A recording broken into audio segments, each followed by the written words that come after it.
Всем привет, друзья! Это вы удачно зашли. Сегодня я приготовила плов с лобиа. Плов с лобиа – один из самых простых и бюджетных среди всех видов азербайджанского плова. Плов с лобиа отлично подходит для легкого семейного ужина. В этой связи хочу сказать, что плов с лобиа отлично подойдет к постному столу и для тех, кто соблюдает мусульманский пост, держит уруч, и для тех, кто соблюдает пост по православному канону, так как готовлю я сегодня плов не на животном, а на растительном, а если точнее, то на оливковом масле. Кому интересно, оставайтесь со мной и давайте пройдемся пошагово рецептам этого простого, бюджетного, но в то же время безумно вкусного и достаточно полезного обеда – плова с лобиа вместе. Итак, сначала подготовлю все продукты. Для этого с вечера тщательно помыла лобиа и положила его в воду. Вода должна быть питьевой. К утру лобиа впитала в себя воду и набухла. Теперь ставлю лобиа на огонь и варю его примерно 10 минут с момента закипания. Да, в такой момент плов с лобиа обычно готовят из мелкого лобиа. У нас в Азербайджане этот сорт называется маш лобиа. А пока варится лобиа, я подготовлю рис. Рис тщательно, но бережно мою под горячей водой. Его нельзя мять, его нельзя тереть, иначе рис поломается, и в итоге получится какая-то кашица. Затем оставляю рис в горячей воде. Друзья, по времени на варку лобиа, если оно с вечера замочено, конечно, и риса уходит одинаковое время, но ни в коем случае нельзя их варить вместе, так как при варке лобиа цвет воды меняется, поэтому не советую. Ну что, лобиа уже сварилось, а его готовность можно проверить, поломав лобиа. Лобиа откидываю на сито, и пока с него стекает вода, я готовлю основной ингредиент. Варю рис.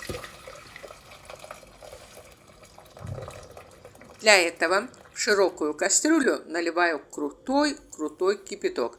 Можно, конечно же, наливать в кастрюлю холодную воду и довести ее до кипения. Это не принципиально важно. Но в целях экономии времени я наливаю крутой кипяток и щедро солю воду. Затем в кастрюлю отправляю рис и с момента закипания варю его примерно 10 минут. Пока варится рис, я подготовлю подложку. А сегодняшняя подложка для плова самая простая из всех простых.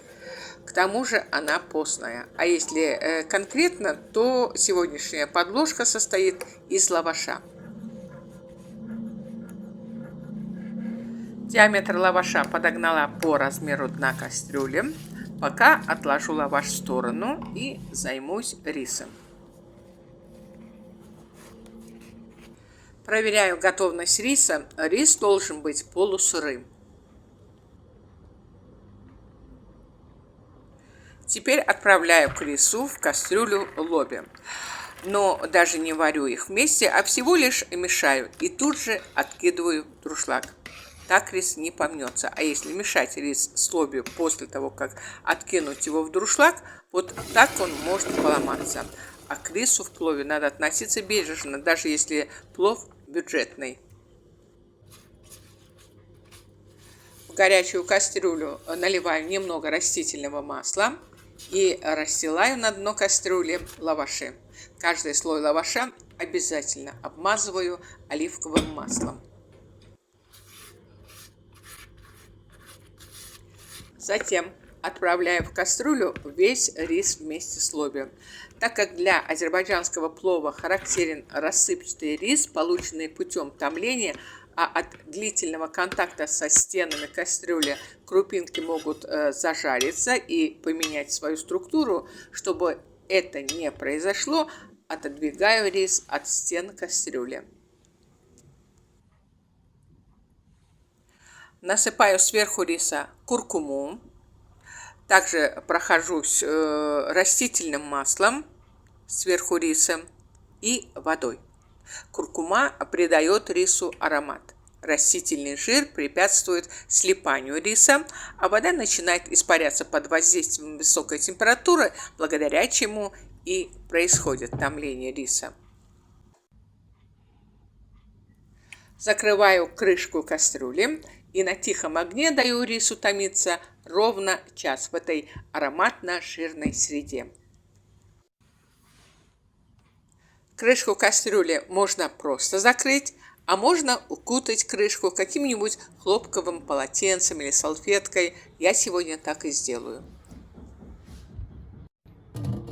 За час томления риса я несколько раз сливала воду, которая собиралась на крышке кастрюли.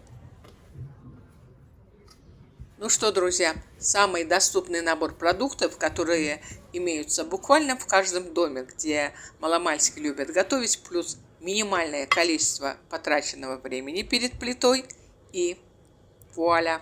Ароматный, безумно вкусный, в меру сытный и достаточно бюджетный плов «Словия» готов. А хрустящая и вкусная подложка из лаваша – отдельная история. Обязательно приготовьте такую вкуснятину для себя и для своих близких. Плов «Словия» отлично подходит для семейного ужина и особенно для постного стола. Внизу под видео оставлю ссылки на другие виды плова. Среди них есть и виды плова как для повседневного семейного ужина, так и к застолью. Так что советую туда тоже заглянуть. Уверена, что каждый из вас найдет для себя интересный вариант азербайджанского плова, да и узбекского тоже, кстати. А я всем желаю приятного аппетита, хорошего дня, бодрого настроения и побольше приятных поводов для застолья. Благодарю всех за просмотр, за ваши лайки и отзывы. Я пока прощаюсь с вами, но буду ждать вас у себя в гостях, ведь я и рада, всегда вам рада.